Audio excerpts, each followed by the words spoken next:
colloquium. And I really full-heartedly, enthusiastically support Guy's call for comparative studies, probably in the spirit of Peter Brown. And I'm extremely happy also to say you were a bit pessimistic that people speak about comparison but don't do it. I'm actually extremely optimistic, especially as regards the Hebrew University, as it seems with the recent appointments of Yoni Moss and Yakir Paz and Yair Furstenberg, and now the new head of the institute, Itzik Chen, it seems that the Hebrew University has actually become the leader in Israel of comparative studies in our area, and I really look forward to the next decades to a blooming of this kind of approach. So my topic is the rise of Psalms in Paul and Philo. I like the question of genre because they are connected to questions of audience and thus historical context. We ask why any given author chose a style of writing in a particular historical situation. Did he change his style or his genre over time? Whom did he hope to appeal to? What does this choice of genre say about his implied audience? What were the reader's expectations? What was their level of knowledge? What were their theological and ideological assumptions? All these questions are actually implied in the question of genre and why a particular person chose a particular genre. Today, I would like to raise the issue of genre on two levels, namely on the level of two authors I focus on, namely Philo and Paul, and also on the level of the literature they treat, namely Psalms. Let me start with the authors. Who are Philo and Paul? Why compare them? Both were, of course, Jews who grew up in the eastern parts of the Roman Empire, speaking Greek and reading the Bible in Greek. Philo started by writing for fellow Jews in Alexandria and later turned to Greco-Roman audiences, broader audiences, in connection with his embassy to Gaius Caligula. In his later, more apologetic writings, he chose literary genres such as biography, the biography of the biblical forefathers, which were especially appealing to Roman readers. While back in Alexandria, he had engaged in systematic commentary activity of the canonical text, like many other intellectuals there. Paul, by contrast, chose the new genre of letter writing, which Seneca, for example, employed with great success in his philosophical discourses. The epistolary genre is extremely accessible and involves a more personal language than historiography or commentary, the genres which Philo had engaged in. Paul usually wrote to communities of Christ followers after having visited them, but in the case of the letter to the Romans, he wrote before actually arriving in the capital. The big question, of course, is how Paul is connected to the founding of a new religion, namely Christianity. Martin Luther is now infamous for interpreting him as a founder who wisely distanced himself from the Jewish heritage. Krista Stendhal, John Gager, and others introduced a new perspective by insisting on Paul's Jewish identity. He never intended to leave Judaism, and the separation of the Christ communities from Judaism is nothing but a mistake. These questions are hotly debated today, the new perspectives enjoying overwhelming popularity in the Western Academy. It is based on a reconciliation with Judaism and rightly opposes the earlier triumphalist narrative according to which Christianity quickly disconnected itself from the ethnically limited mother religion, propagated universal ethics as well as individualistic spirituality, and immediately and naturally conquered the world. As historians, we nevertheless have to ask how accurate this image of Paul, the Jew, a radical Jew, a Hellenistic Jew, is. Did he not differ in anything significant from Philo, the Hellenistic Jew, who indeed did not found a new religion? Can a study of genre help us address these questions? And that's what I'm trying to propose today, to study their attitude towards Psalms against the background of this larger question of Paul within or without Judaism. A study of Psalms is indeed likely to throw new light on these questions, because it is a biblical genre which receives increasing attention in the 1st century CE, i.e. before it is fully canonized in Judaism as part of the scriptures. Philo and Paul were among the principal promoters of these writings, which had not yet been fully canonized besides the Torah and the prophets.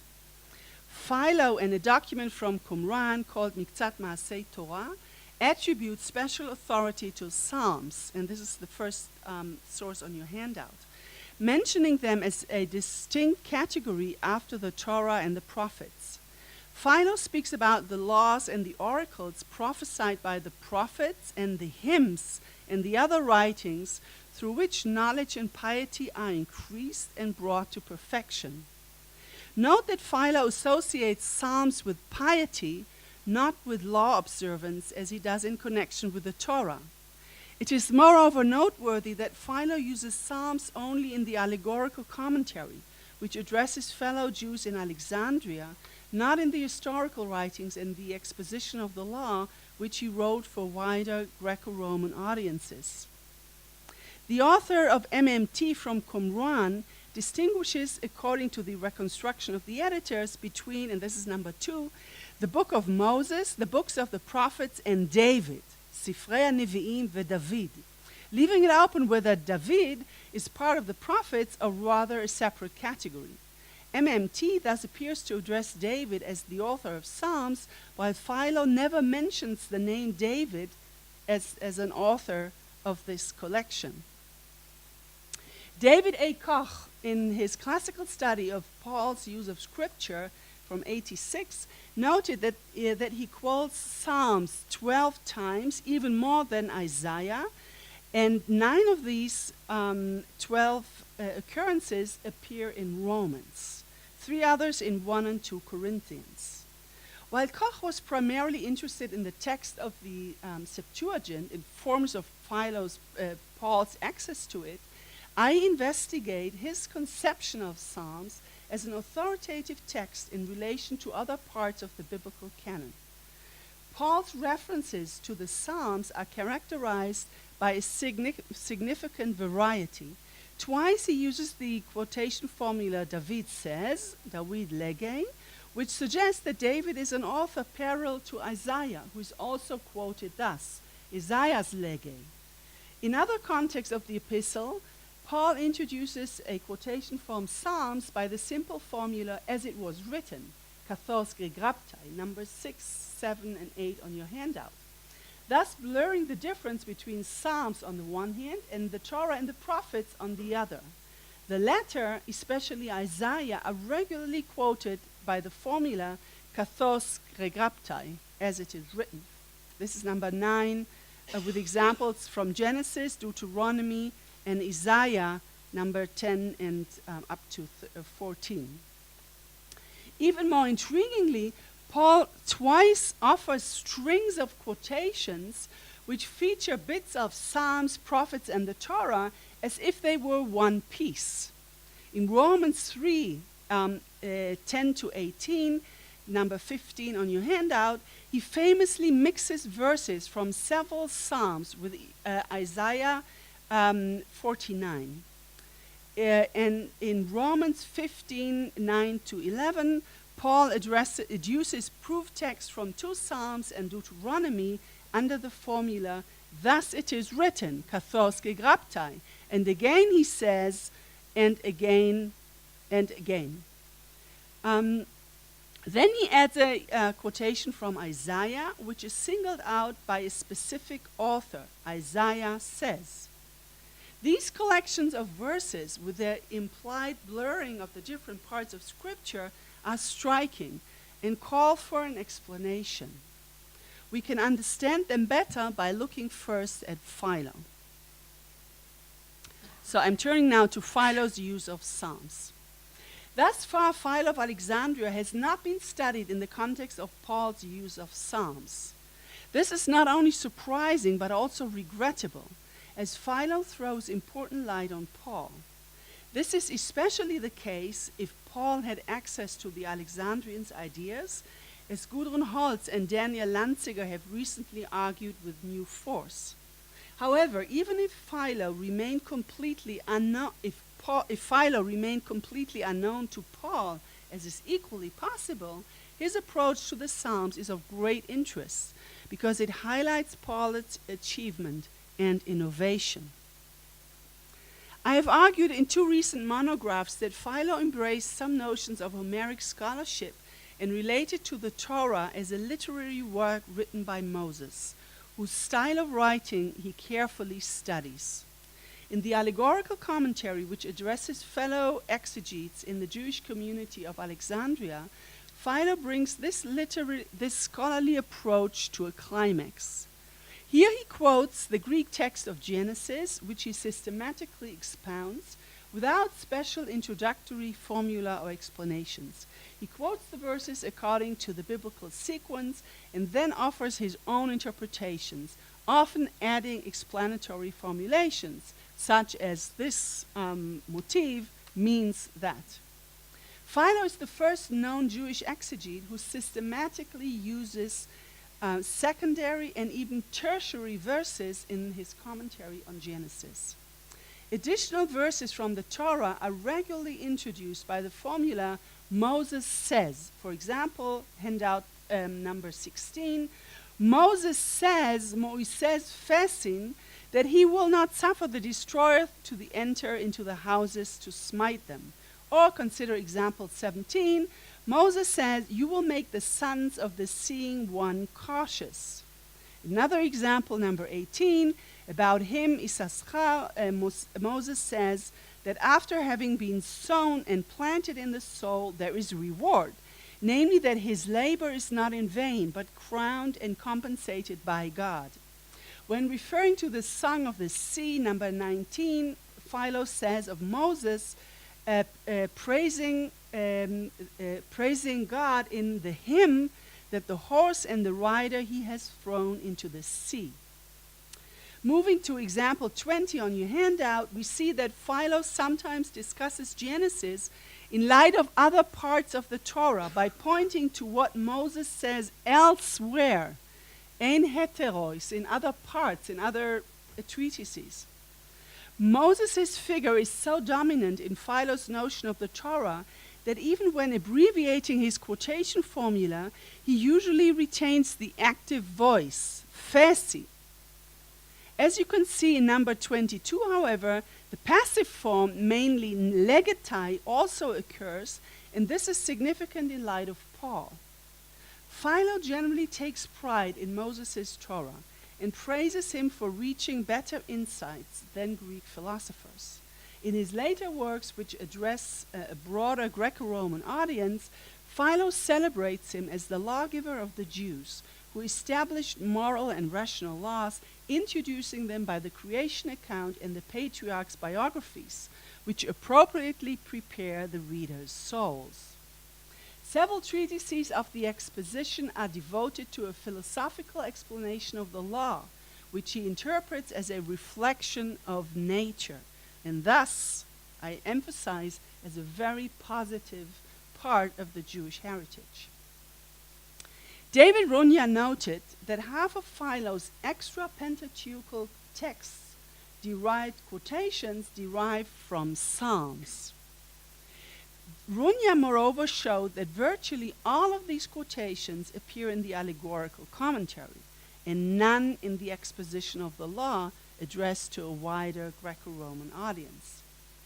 Philo regarded Psalms as inspired literature, but always clearly subordinated to Moses' Torah.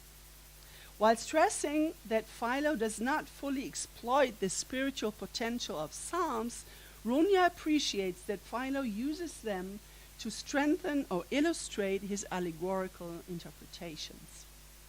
I would like to elaborate on this last point and stress the innovative role of Psalms in Philo's allegorical commentary, where they serve as a spiritual key to Philo's theology in more explicit terms than the often mythical stories of Genesis.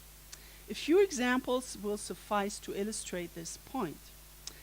Please look at number 23 on your handout.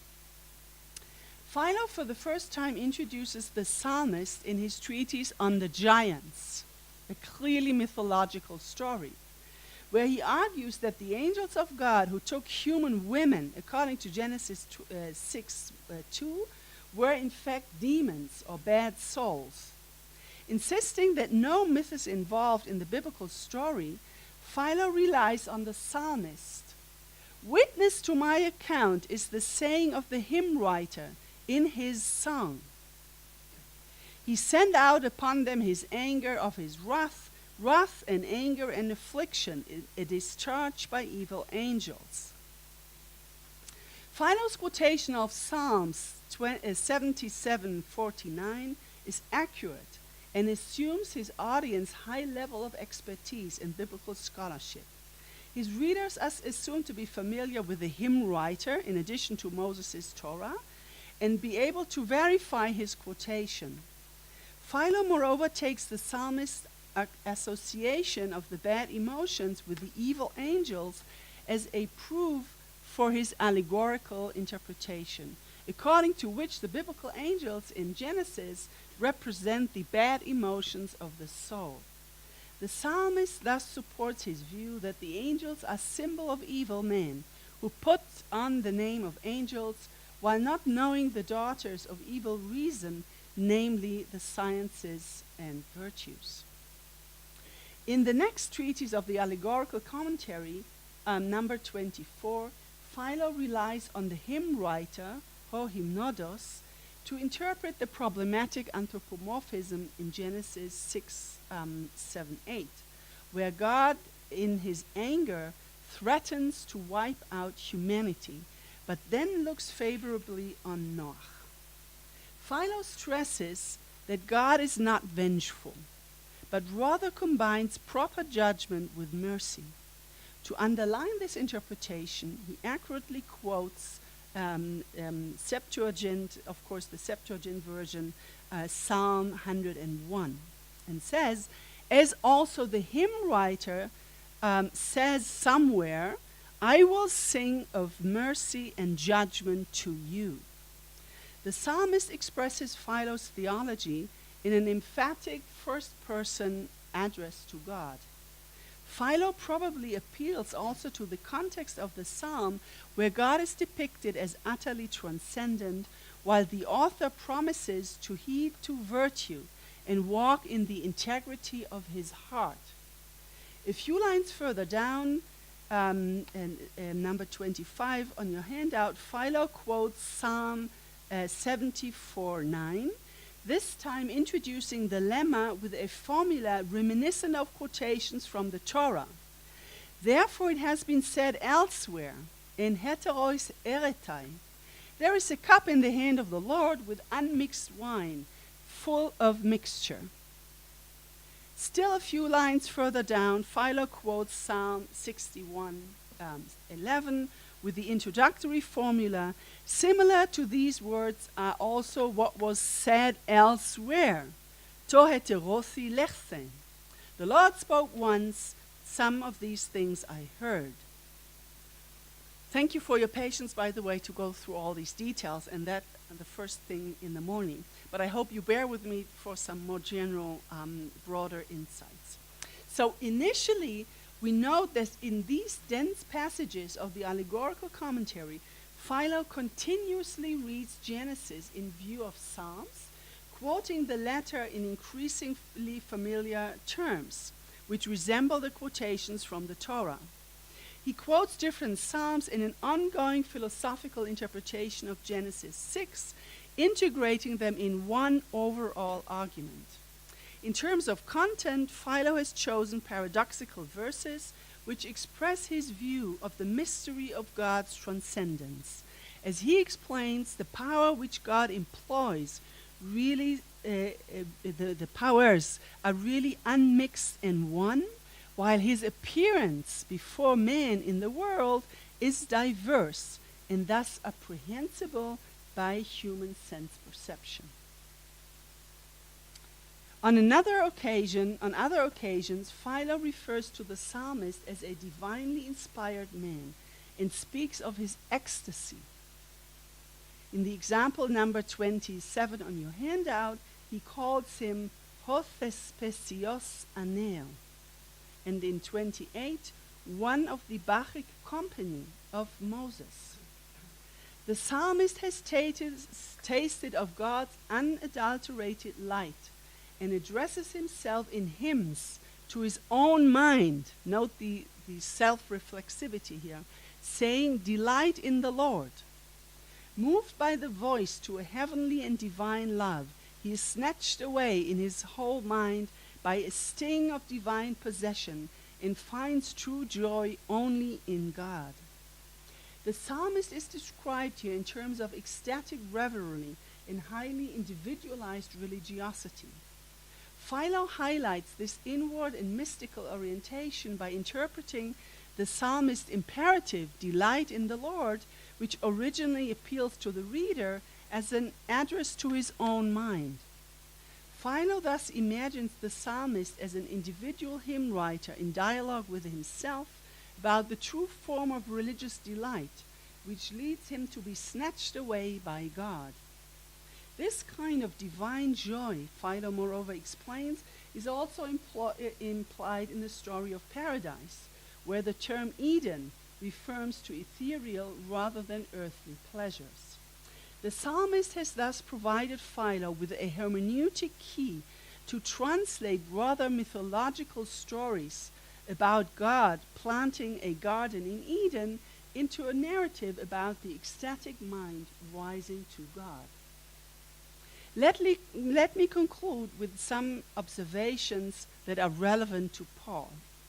While Philo explicitly calls the psalmist a disciple of Moses, he clearly places him beneath his teacher. He begins in certain passages to quote him with introductory formulae that are reminiscent of the Torah, namely what was said elsewhere. This, however, occurs only in context where the psalmist has been explicitly quoted just before, so that the reference is clear to an educated audience who studied Philo's text and was implied in the allegorical commentary. Philo usually retains the specific reference in such formulations as, "It has also been said somewhere else in the hymns," or "In the hymns it is said." In one passage, he strings together two verses from Psalms, namely 97:6 and 41:4, in one sentence without clearly distinguishing between them. This too resembles his use of verses from the Torah.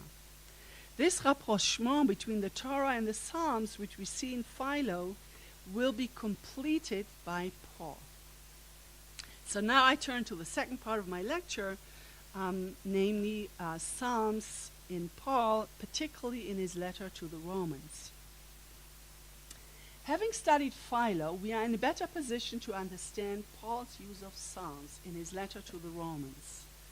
After two brief quotations from Habakkuk and Isaiah, Paul introduces in chapter 3 long quotations from Psalms by the formula kathos gregaptai, as it is written. We saw that Philo occasionally uses the similar expression legatite, was said, but not without specifying in the hymns or relying on a previous explicit reference to the Psalms.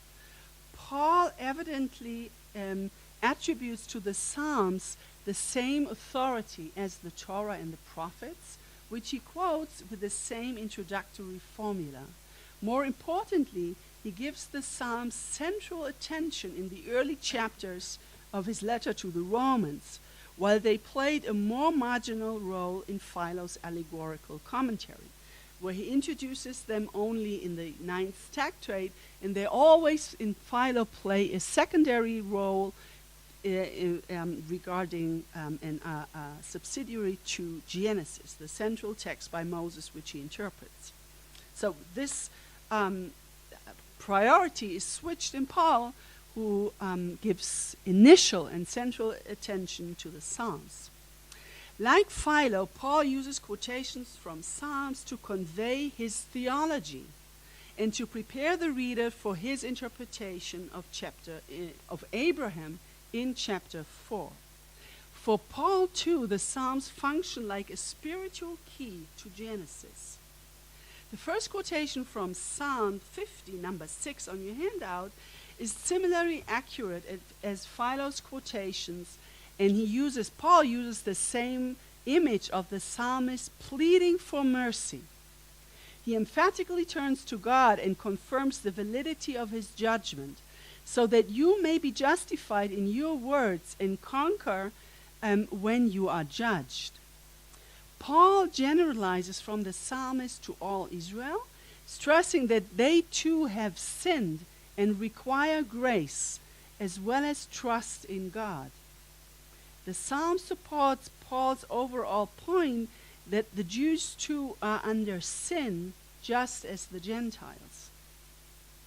The next quotation from Psalms number 32 on your handout stretches over 8 sentences and takes surprising liberties which Philo would not have taken, even though he too occasionally adapts citations to his interpretations.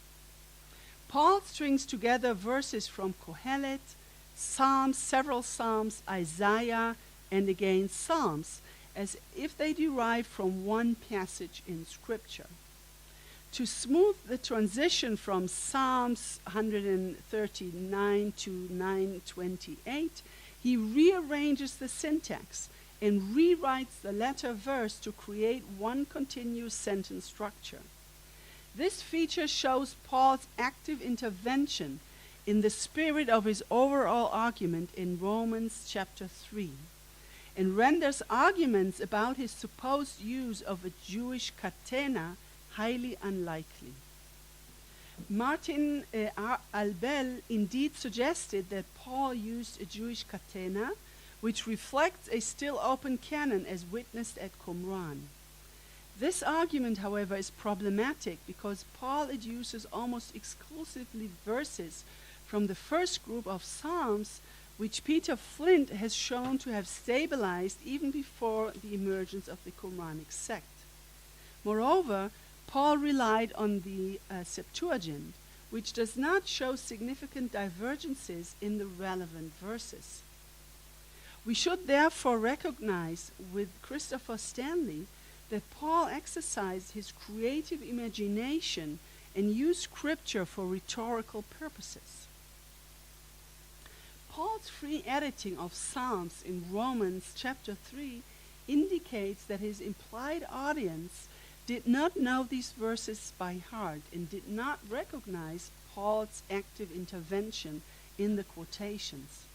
His readers do not seem to have been able to verify the quotations and potentially criticize him for misrepresenting the Scriptures. Moreover, Paul does not expect his readers to notice that his quotations are remarkably tendentious, featuring highly select parts of verses that suit his argument. Paul paraphrases Kohelet 7:20 by omitting the nuance that nobody is so perfectly righteous that he never commits anything bad. Philo translates this insight into an emphatic claim that nobody is righteous, not even one.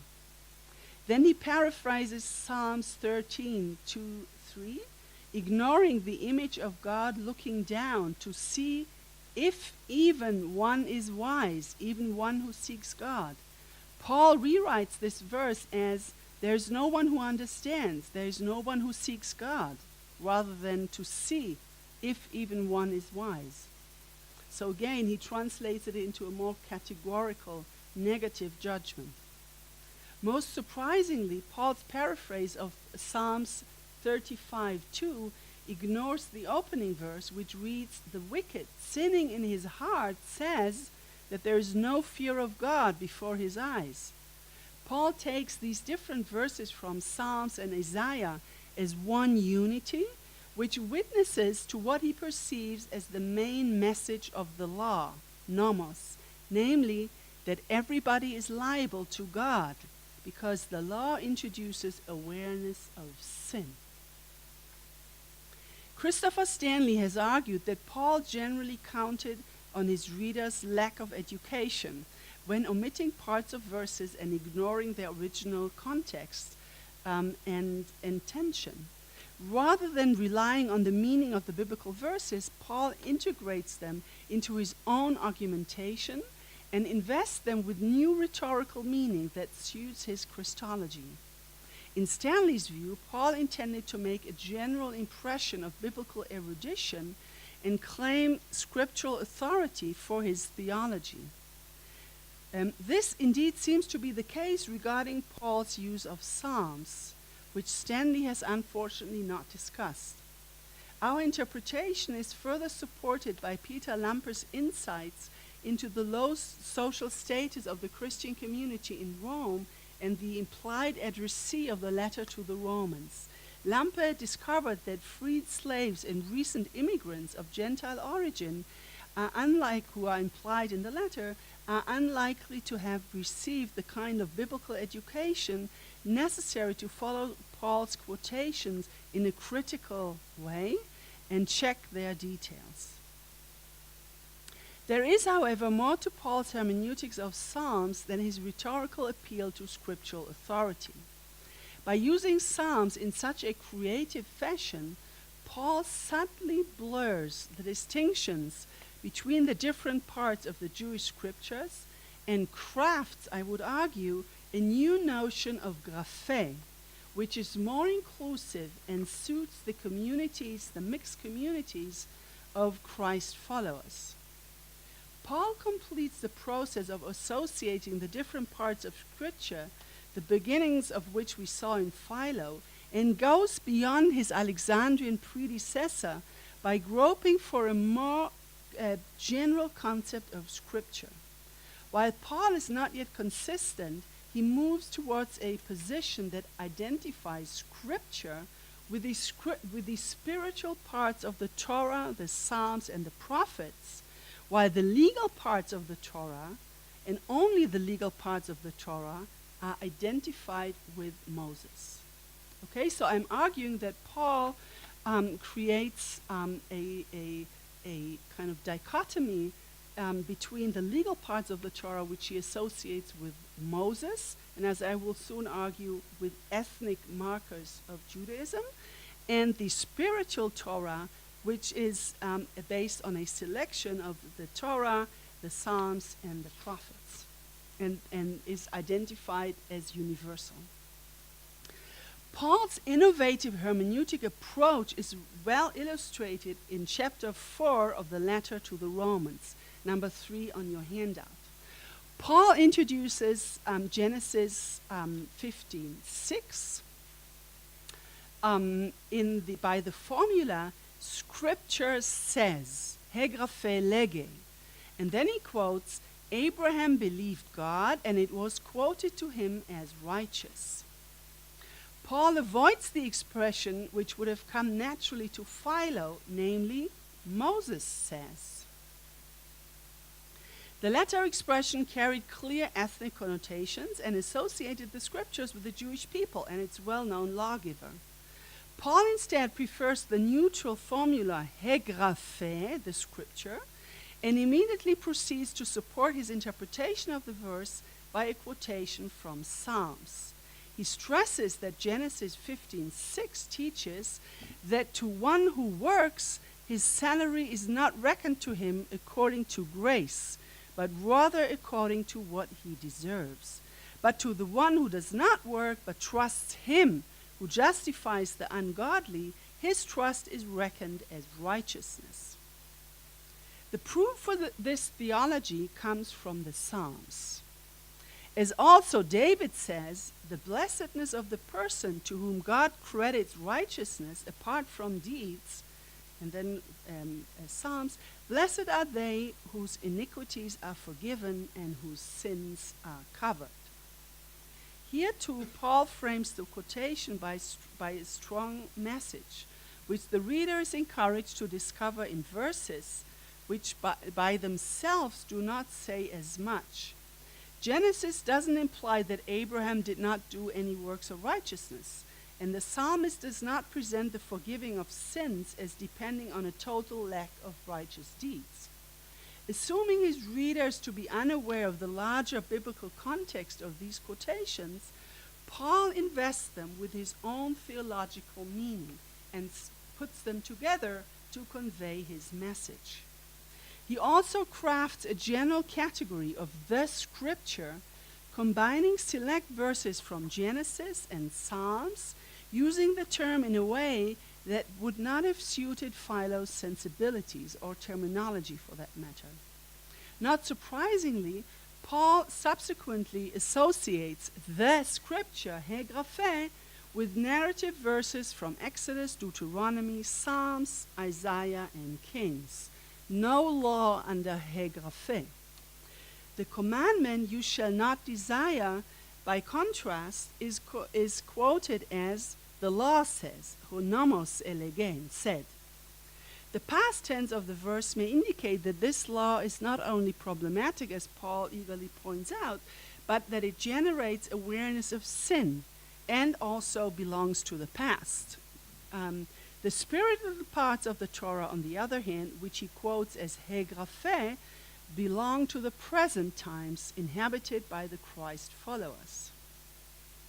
Paul introduces a subtle shift from the Philonic type of notion of scripture associated with Moses and the Jewish people to a more general and inclusive notion of graphe, with special appeal to Christ followers of Gentile origin.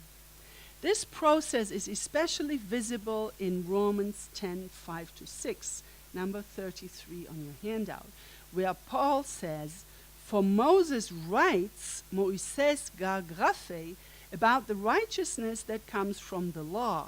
The one who does these things will live by them," Leviticus. "But the righteousness that comes from faith says, he ekpisteos dikaiosune hutos lege, do not say in your heart, who will go up to heaven." This is to bring down Christ. The ethnic marker, Moses says, is associated with the negative law and juxtaposed to the righteousness that comes from faith and is by definition universal. The latter is identified with a commitment to Christ and presented as the more general and inclusive category. Righteousness that comes from faith is personified and plays a parallel role to Moses, as if the author of the spirit, as if it was the author of the spiritual parts of the Torah. And now I reach my conclusions. Let me conclude my lecture by asking why it is in his letter to the Romans that Paul moves forward a new hermeneutics of Psalms and introduces an innovative notion of hegraphe. In Galatians, perhaps his earliest work, which does not yet mention Psalms, Paul still uses the term hegraphe for both the narrative and the negative legal parts of the Torah. He is concerned in this letter to stress the contrast between the law and the spirit, opposing another party in the Christ movement which made circumcision mandatory for all newcomers. In the letters to the Corinthians, Paul quotes 3 times from Psalms using introductory formula derived from grapho. Yet in this letter too, he is concerned with the situation of the community in Corinth, which he describes in considerable detail, including his use of their support and funds, as Laura Nasrallah discussed some years ago at a conference here in Jerusalem. The letter to the Romans, on the other hand, addresses a community which Paul has neither founded nor yet visited. He avoids references to his own conflicts within the Christ movement and presents his vision of Jesus in a more uniform manner, suitable to an audience in the capital of the empire. Remember in this context how angry Claudius got about the appearance in Rome of 2 Jewish embassies from Alexandria who fought with each other. So no room there for diversity and internal discussions, but rather in Rome you present your case in a more homogeneous fashion as the head of one group that belongs together with no friction among the different parts. In Romans, Paul also leaves behind disputes about the validity of the Jewish law, which were central in Galatians, and instead offers a vision which unites the gospel with the scriptures. Paul, in fact, opens his letter by insisting that the gospel has been promised beforehand through the prophets in the Holy Scriptures, en graphes hagiais. Richard Hayes interpreted this expression as a reference to Israel's sacred texts and devoted a whole book to identifying echoes of scriptures in the letters of Paul, arguing that Paul activated what he calls Israel's canonical memory. My analysis suggests that this interpretation can no longer be maintained, apart from the fact that I don't really understand what this could be meant by Israel's canonical memory. On the contrary, one may even wonder whether Paul has crafted his new notion of graphe by distancing himself from the ethnic qualifier Moses, because he was aware of the hostile atmosphere towards Judaism in Rome. Whatever Paul's motivations may have been, it seems that the author of the Gospel of Matthew, who wrote, I don't have to remind this audience, wrote, of course, after Paul, understood his hermeneutic in innovation very well. Forging a similar correlation between the Gospel and the Scriptures, Matthew frequently refers to the Scriptures, but introduces only two quotations by reference to Moses said. And these are the last two sources on your handout. In the first case, this reference is attributed to the Pharisees, the second to the Sadducees, both of whom challenged Jesus by legal problems and are, of course, an other. The ethnic markers are thus relegated to two kinds of Jewish others, while Jesus responds to these groups by admonishing the Sadducees for having gone astray. And then he says, I think characteristically, not knowing the Scriptures and the power of God. And I think what Matthew implies here is not that the Sadducees didn't read the Torah, but that they didn't understand the spiritual parts of the Torah and the power of God that is implied in them, in his understanding of the end times that had actually been ushered in by Jesus. Thank you very much.